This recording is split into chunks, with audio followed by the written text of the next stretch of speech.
পথে পথে ঘুরে বেড়াই বিরহ ব্যথা নিয়ে। 30 বছর পার হয়ে গেল, কিন্তু করতে পারলাম না এখনো বিয়ে।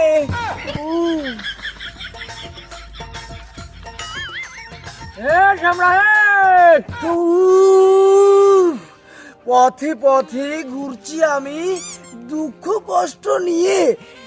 অবর বেলায় ডাকছো কেন ছাতি বগলে দিয়ে? আমি সাথী বগলে দিয়ে কি করছি সেটা আমি পরে করছি। আগে তুই কদিন এই দুয়ারে রোদেই তুই ওই গলায় চাদর বাঁধিয়ে আর হাতে খাতা কলম নিয়ে কি করছিস? দুঃখের কথা কি আর বলবো, শুনতে চাইলে দাঁড়া। শীতের মৌসুম শুরু হলো, যৌবনে দিচ্ছে লাড়া।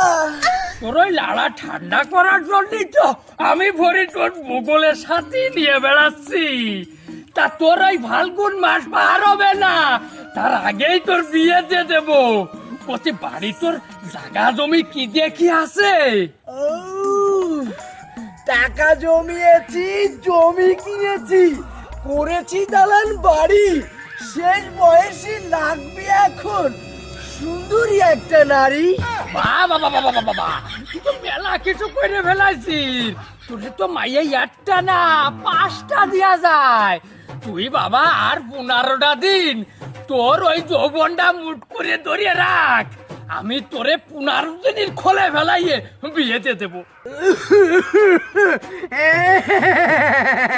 তোমার কথা শুনে আমার মনের মধ্যে বাজলো বিয়ের বাঁশি।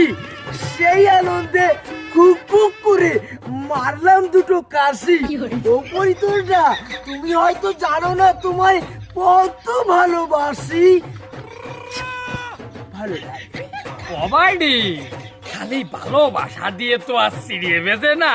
ও সিঁড়িয়ে ভিজেতে গেলি কিছু মাল করেও লাগে। আর এই শীতের মধ্যে তুই যে কাদাই হামলাচ্ছিস, তা তোরে তো 15 দিন রাহাও খুব টাফ ব্যাপার।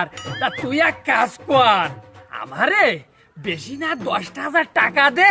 তোরে এই সপ্তাহ খোলে আমি এই একটা ভালো ধরনের হিটারের ব্যবস্থা করিয়ে দিচ্ছি। আর ওই তুই কিছু ফার্মেসির দোকানে একটু কন্ট্যাক্ট করে রাখ। এই শীতের মধ্যে তোরে যেন ভালো কিছু টুপি ম্যানেজ করিয়ে দে। আমি তাহলে গেলাম। ম্যানেজ যদি করতে পারো রাশিয়ান একটা হিটার, টাকা পয়সা বাড়াই দিতে সমস্যা নেই এই বিটা।